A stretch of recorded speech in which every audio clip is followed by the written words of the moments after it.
Hello my dear gardening friends! Today in this video we are going to focus on trimming roses, spring trimming roses. And this video would be divided in two different sections. In the first section I'm going to tackle all those very confusing Google answers about how to trim roses, when to trim roses, how much to trim roses, which roses to trim this way and that way. So during the first part of this video I'm addressing those very misleading answers, and the second part of the video, and by the way, if you want to jump right to that part, here is the timing. That part of the video would be focused on trimming my Lady of Shalott. I firmly believe that seeing once is better than to read about the process. So my Lady of Shalott is here at the back. It's a mature lady in my garden. She's around 10 years old. She's on root and there are two of them growing, 18 inches apart. And today I will be trimming it from the beginning to the end, walking with you through 10 major rules how to approach trimming roses in the beginning of spring. How exciting!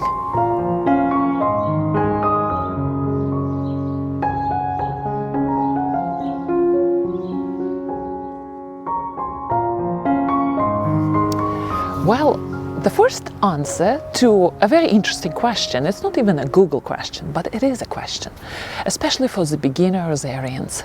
Do I even need to trim my roses? There are so many deciduous perennials growing in our gardens which don't need that annual trimming. Well, rose is a deciduous perennial. It lives through many years. It loses its leaves, well, at least in cold climates, in temperate zones. It loses its leaves for the winter, and it does need pruning every year. And why is that? There are many good reasons for that. The first reason would be diseases. By removing old stems, by removing all the foliage from stems, which are some of them are overwintering, by removing all the debris from underneath the plant and throwing it away into the garbage. No way we are going to leave it around in our garden and throwing it into a compost pile. We get rid of the diseases which are overwintering happily on stems, on the debris, on leaves, and are just waiting for rose to start growing, and all those diseases would be happy to manifest themselves again next year. So we want to give our roses the best start every spring and get rid of all that diseased tissues into the garbage.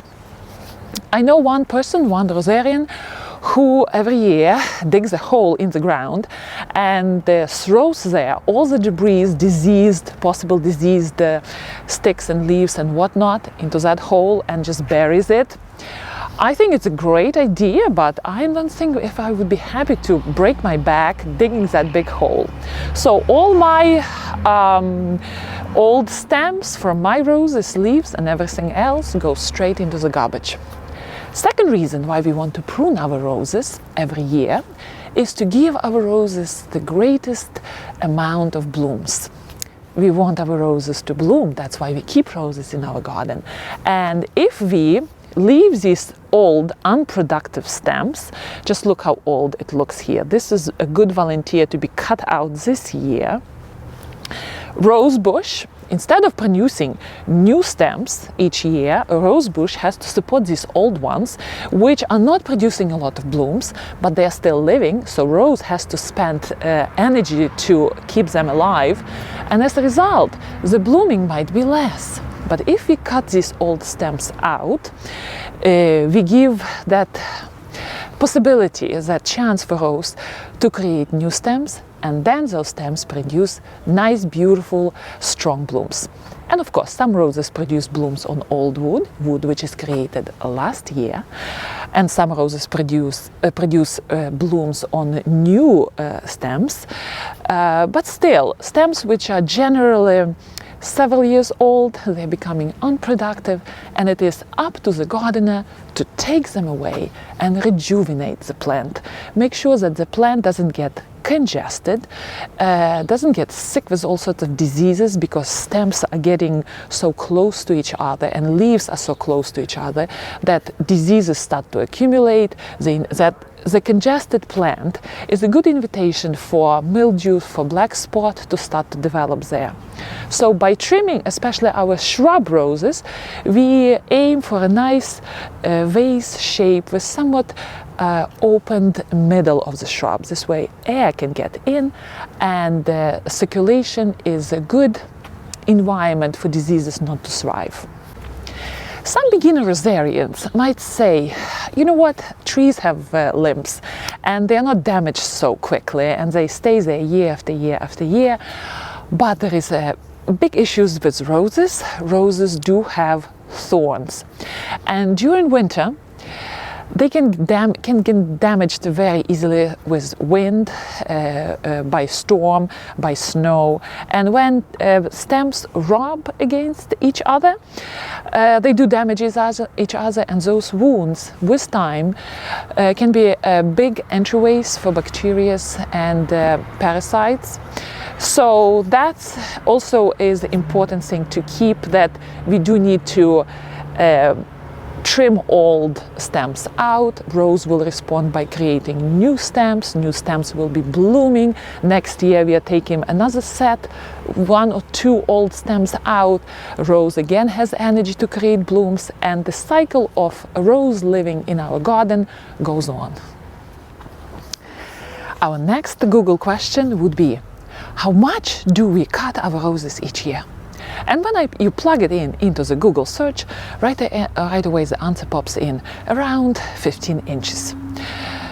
And that answer is very misleading, because there are different types of roses, and they all require different ways of pruning. And the suggestions for the beginner rosarian, if you don't know what type of rose you have in your garden, do come in spring and take away all the old and damaged wood, but otherwise leave your rose and see what happens to it. If it's blooming only once a year, then your trimming schedule on that rose would be to wait with trimming all the way after rose finishes blooming, and then do all the corrective pruning. But if your rose blooms through the year, then you can do all the pruning in the beginning of the spring and follow all the steps, which I will be showing at the end of this video, during the second part of this video. So if you have shrub roses, like I have in my garden, I love David Austin roses, majority of them are shrub roses. Shrub roses like to be somewhat carefree, and I do like to keep them on a higher size. Do keep in mind, if you trim shrub roses on a shorter size, somewhat shorter than they like to be, they will produce not very harmonious shape shrub. If you will cut those roses on a taller side, roses will have more foliage and not as big of blooms. Personally, I do like gardens where there is a lot of greenery, where there is this space where your eyes can rest. Very often I come into the gardens and there is just rose bush after rose bush after rose bush, and I get dizzy. I love each plant, but then it's just there is no place to rest. Your eyes cannot just rest on this greenery. So in my garden I do mix a lot of evergreens with my roses, but I'm digressing. So if we trim our shrub roses on a higher side, there would be a lot of greenery, and a lot of beginner rosarians are timid and they tend to do that, which is fine. Some experienced rosarians really don't like it, but I consider it as the foliage is good. I like foliage. Hybrid teas and floribundas do need trimming a little bit shorter. I wouldn't say 15 inches, it's kind of short. Again, there is why do you grow hybrid teas and floribundas? Some people grow it for display, so they want those singular shoots, singular big blooms, and hybrid teas are kind of designed for that. I don't have hybrid teas growing in my garden, there are reasons for that. But those type of shrubs should be cut shorter every year. Now we have climbers and ramblers. Climbers are cut on a totally different schedule.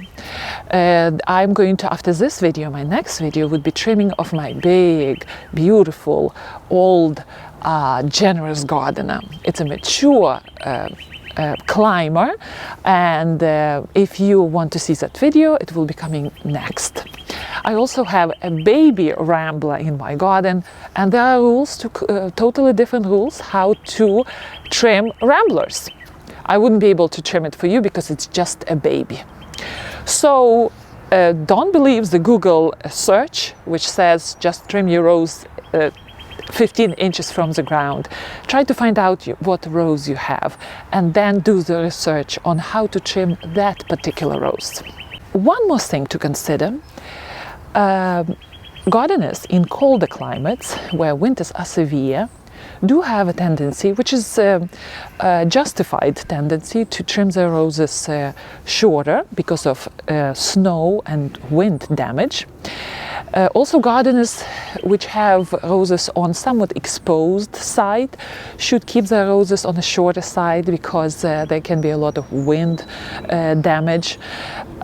People who garden in warmer areas can afford to keep their roses big sized, and generally in the warmer climates roses do behave, they do grow much bigger than in colder areas. Google question number 3. When is too late to trim roses in spring?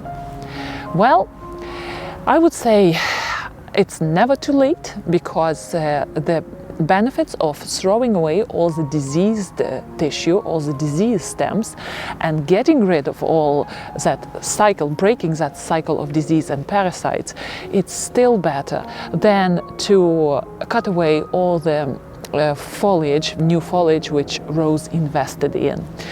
So if you are a little bit late and your rose leafed out already, and you see that there is a lot of diseased and old tissues, it's still better to trim it out as if rose is still in the dormant stage.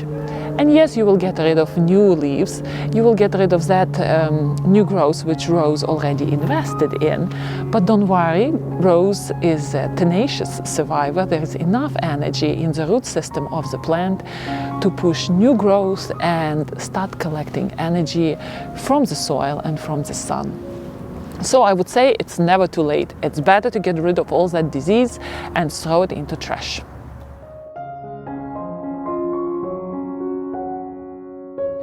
And now we are moving to section 2 of my video. Sun is out and it's time to trim this rose. So before you even approach trimming, you have to make sure that you have good pruners, and I do recommend this Falco pruners. I'm using Falco number 2, which is I believe for bigger hands, and I do have big hands, and I like to be strong with my equipment. So these Falco pruners are doing the job very well. Second thing what you need to protect your hands, because roses are thorny, and you know what, I should know it better, but every year I end up with scratchy hands. So those lambskin long gloves would be the best.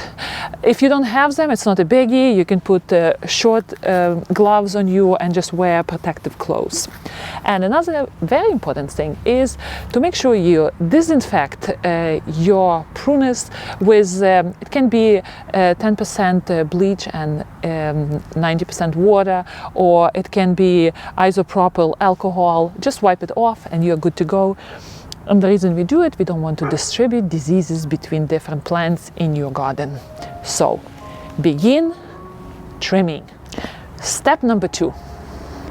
With every trimming, we begin by looking at the base of the rose, and we are taking out any diseased and old wood. And by old, you would be able to look at different stems on your plant, and you would see that some of the stems are brown looking with a lot of dead layers. Very often they have holes and discoloration. The tops are dead. You have to decide which ones are that way, because these are not going to be very productive, and take them out. This stem is very old, and it doesn't produce any new viable shoots. This one is old, so this one has to go. I think there would be another one which I will cut out. So 3 old stems on this bush and 2 or 3 on this one. So you're basically helping your plant to get rid of this unproductive tissue, and this way the plant in the middle of the summer would be able to produce basal shoots. So we are going to cut this out. And very often, instead of using Felcus, if the stems are too big, I'm going to use my saw, and let's see if this, no, it's too, okay, good. One is cut out, another, how do I cut it out here? Let's see. It has a very awkward position. You know what? I'm going to have a saw and cut it out. All right, I have this saw, and very carefully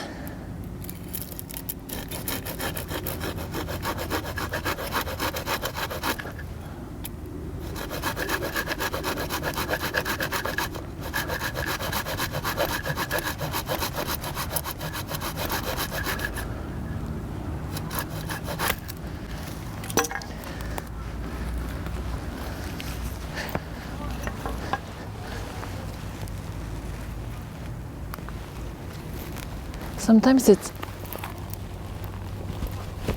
hard to get to these stems.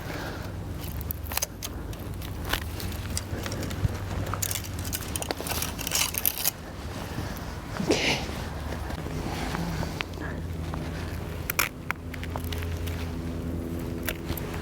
All right, this is out.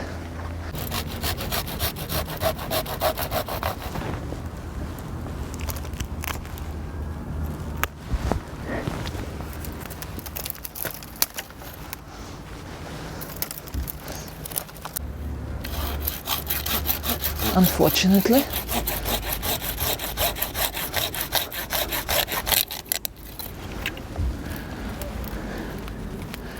You know what? When you are in doubt, always throw it out. Cut it out.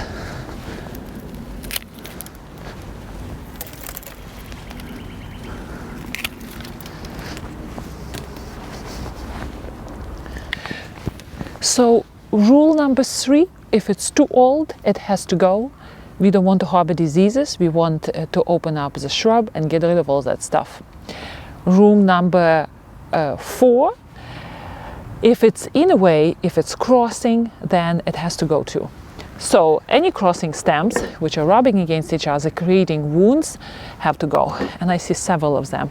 I don't see so many on this shrub, but that guy has it. All right, there is a stem which is crossing, and I usually like to take those crossing stems all the way to the bigger stem.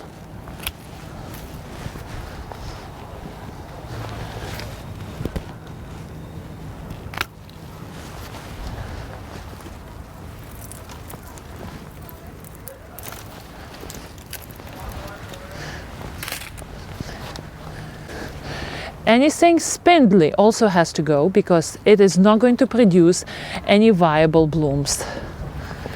You know what? This stem is also old. I think I'm taking it out. It's a very old stem. Let me get my saw.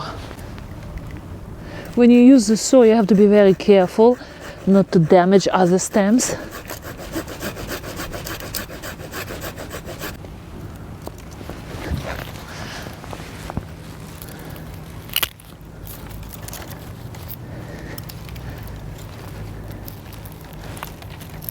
Get to it.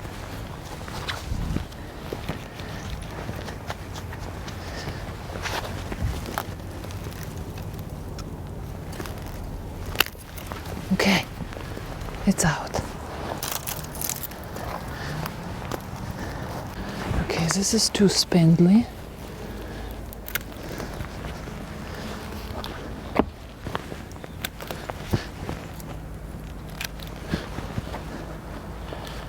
Rule number 5 would be about the height of the shrub. You can see how big this shrub is, and Lady of Shalott is a big tall shrub. It reaches in my case 5.5 feet, and I like to keep it that way.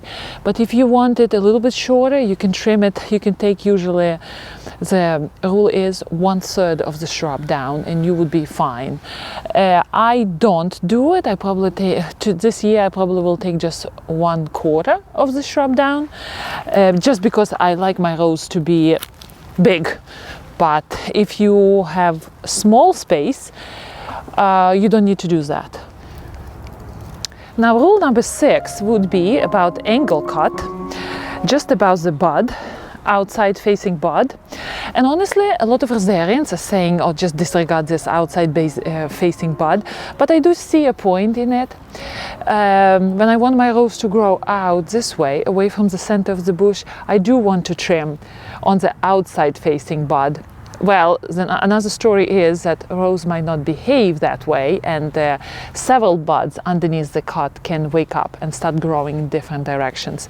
But I do like the idea to trim with outside facing buds. And also a lot of rosarians are really big on it, to trim on an angle. I don't really see a point in it. People say that the rain might stay on that horizontal cut. I don't see any merit of that suggestion. It just takes time from the work in the garden and makes it so much more tedious trimming roses. So I don't care how I do the cut, on which level, as long as it is close to the bud, not too close, but not too far. And in case you cut your stem too far, also not a big deal. It just is visually unpleasing if the rose will die that stem all the way to the bud, and then you have to look at it. But otherwise, it is not going to hurt the bush.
Well, rule number 6 would be sealant. Applying sealant to the freshly cut stems. And there is a big debate about this, fairly small issue. And when we were walking in the Arboretum and my master gardening program, which I'm taking, the instructor was telling us that it is so well proved that sealants don't work very well on trees at all. That substance actually blocks the bacteria inside, and the tree, as a result, is healing much slower. But you know what? A lot of people say that the same apply to roses, and I want to put my 5 cents into this discussion. If you are in the climate where the stem borers do not wake up when you trim your roses, so all those fresh cuts, remember that stem borers go only for fresh cut wood. When it's healed and somewhat dry, they don't have enough strength to go through. So in my area, the trimming of the roses somewhat coincides with stem borers, which are ready to drill holes here. And I am going to use glue, Elmer's glue, on my wounds here, on my stem cuts here. And I can see that every year. The pressure of stem borers is getting stronger and stronger in my garden, so I am going to use Elmer's glue. And there is no need to go for these special sealants which you have to buy online. You can just use your kids' glue and make sure that level, the top level of the stem is not very appetizing for the bug to start drilling the hole. And the damage is cosmetical, it's not going to kill the rose, but still I can see that more and more holes are appearing in my garden year after year. So this year I'm just putting a little blob of Elmer's glue on every freshly cut stem.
You see this witch's broom? What I'm going to do, I'm just going to cut it all out to the best bud, which I really don't see, so let it be. Okay. All this growth is going to be so congested. You see it's half dead here, so when in doubt, it's always better to cut it out. I think it's done.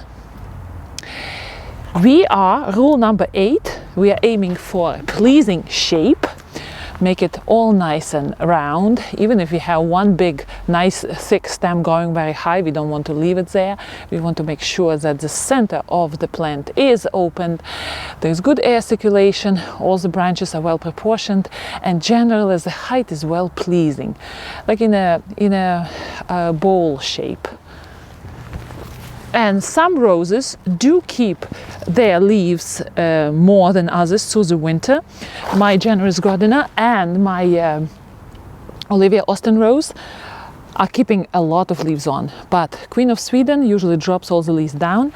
So rule number 9, make sure you take all the leaves down, make sure you clean everything from underneath the plant. And rule number 10, do not throw it into the garden, into the compost pile, but get rid of it all and throw it into the garbage.